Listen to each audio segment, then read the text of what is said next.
केलेली आहे। 4 जण अल्पवयीन आहेत। तुमच्या माझ्यासारखा जो 5वा तिथे असता तर त्याने त्या 4 मुलांना दगडफेक करू नका म्हणून सांगितलं असतं, पण त्याने तसं केलं नाही। याचा अर्थ त्या 5 जणांमध्ये 4 अल्पवयीन मुलं असावेत हे त्यांचं प्लॅनिंग आहे आणि हे पोलिसांचे हात बांधण्याकरता केलेलं आहे। आर्थिक बहिष्कार टाका। आज इस्लामिक दहशतवाद जिहाद हा आपल्या वेशीवर पोहोचलेला आहे।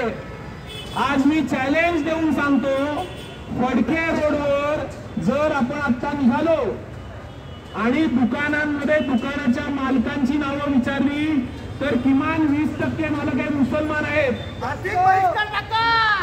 याच्या पुढे आपल्याला हा विषय नेहमीचा रोजच्या जगण्यातला करावा लागणार आहे आणि आज इथे उपस्थित असलेली संख्या ही डोंबिवलीच्या हिंदूंच्या 1% संख्या सुद्धा नाही। आपला समाज नेहमीच निकृष्ट असतो, पण असाच निकृष्ट राहिला तर पुढच्या 5 वर्षात तुमच्या माझ्या मुलाबाळांना हेच सगळं सहन करावं लागणार आहे, जे आपण होऊ द्यायचं नाहीये। सगळे माझ्या मताशी सहमत आहात का?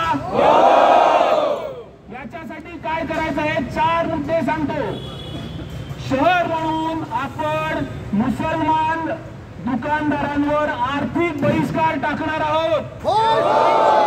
आपण कुठल्याही दुकानात गेल्यानंतर दुकानाच्या मालकाचं नाव विचारायचं आहे।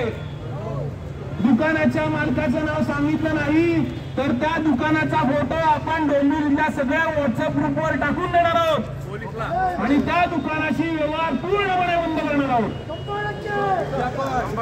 आपल्या डोंबिवलीतल्या रिक्षा चालकांची माहिती ही आपल्याला पाहिजे। चालक आणि मालक वेगवेगळे असतात। मालक हिंदू असला आणि चालक मुसलमान असला तरीही त्या रिक्षेत बसायचं नाही। मी 4-5 किलोमीटर चालत तरी जाईन। होय होय। दुसरी महत्वाची गोष्ट, अशा कुठलाही प्रसंग घडला तर कोणाचीही वाट न बघता आपण पोलीस स्टेशन मध्ये जाऊन आपला निषेध पोलिसांसमोर नोंदवायचा आहे। पोलिसांकडे जायला काही लावायचं नाहीये। उद्या आपण आज पोलिसांसमोर निषेध नोंदवला नाही तर आपल्या घरात आलेलं हे संकट आपल्याला सहन करावं लागेल।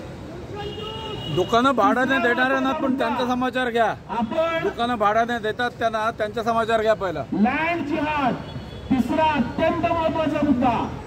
आपल्या सोसायटीमध्ये आपण सेक्रेटरी असू नसू, आपण सभासद असू, आपल्या सोसायटीमधला एकही फ्लॅट मुसलमान कुटुंबाला भाड्याने देणार नाही। असा ठराव पास करण्यात कायदेशीर अडचणी येत असतील तर त्या ठराव पास न करता हा नियम आपण सगळ्यांनी लागू करायचा आहे।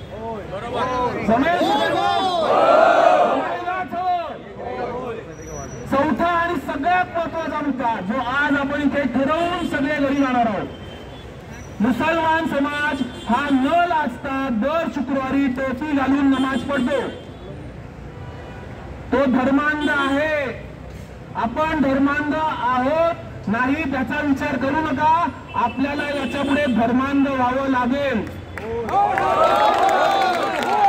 धर्मांध मुसलमानांना उत्तर द्यायचं असेल तर धर्मांध हिंदू व्हावंच लागेल। दर आठवड्याला जमणार नसेल तर महिन्यातून एकदा आपल्याला एकत्र यावंच लागेल। मी एक नागरिक, हिंदू नागरिक, डोंबिवलीचा सजग हिंदू नागरिक म्हणून सगळ्यांना अपील करतो, यापुढे डोंबिवलीमध्ये दर महिन्यात एक दिवस महाआरती होईल। त्या महाआरतीला झाडून डोंबिवलीतले सगळे ठरलेल्या ठिकाणी येतील। आपण आजारी असू, आपण कुठेही असो, त्या दिवसाचा निरोप अख्ख्या डोंबिवलीला गेला पाहिजे। तो कुठला तरी आपण चॅम्पियनशिप कप जिंकला तर इथे हजारोंच्या संख्येने लोक जमा होतात आणि एका शाखेवर बालांच्या शाखेवर दगड मारले तर आपल्याला निरोप द्यावा लागतो। याच्यासारखी बाजीरवाणी स्थिती नाही। या महाआरतीचा शुभ सुरुवात आपण येत्या गुढीपाडव्याच्या दिवशी रात्री 8 वाजता अप्पा दातार चौकात करणार आहोत। रात्री 8 वाजता आप्पा दातार चौकात महाआरती होईल. त्याची पूर्व परवानगी, त्याचा पूर्व निरोप आज किंवा उद्याच्याच दिवशी पोलीस स्टेशन मध्ये जाईल. कारण आपण हिंदू आहोत, आपल्याला यासाठी परवानगी घ्यावी लागते. नमाज पडायला रस्त्यात नमाज पडायला कोणीही पोलीस स्टेशन मध्ये जात नाही. पोलीस जातात सुरक्षा द्यायला. ती त्यांची अडचण आहे, पण त्यांची अडचणी आपण समजून घेऊयात. येत्या 30 मार्चला रात्री 8 वाजता सर्व हिंदू समाज सकाळी नववर्ष स्वागत यात्रा होतेच, पण ती हिंदू नववर्ष स्वागत यात्रा ही पारंपरिक यात्रा आहे. पण गुढीपाडव्याच्या शुभ मुहूर्तावर आपण दर महिन्याच्या एका दिवशी महाआरती करू. पुढच्या महिन्याची आरती कधी असेल, कुठे असेल, तो निरोप दिला जाईल. पण 2 आरत्यांचे निरोप मी आत्ता इथून देतो आहोत. सगळ्यांनी जोरदार घोषणा देऊन सहमती दर्शवा. 30 मार्चला रात्री 8 वाजता इथे महाआरती होईल. अर्ध्या तासासाठी आपण एकत्र राहू. त्याच्यानंतरची आरती ही बरोबर आठवड्याच्या 3ऱ्या शनिवारी रात्री 8 वाजता कावेरी चौकात होईल. 30 मार्चला त्याचा निरोप दिला जाईल.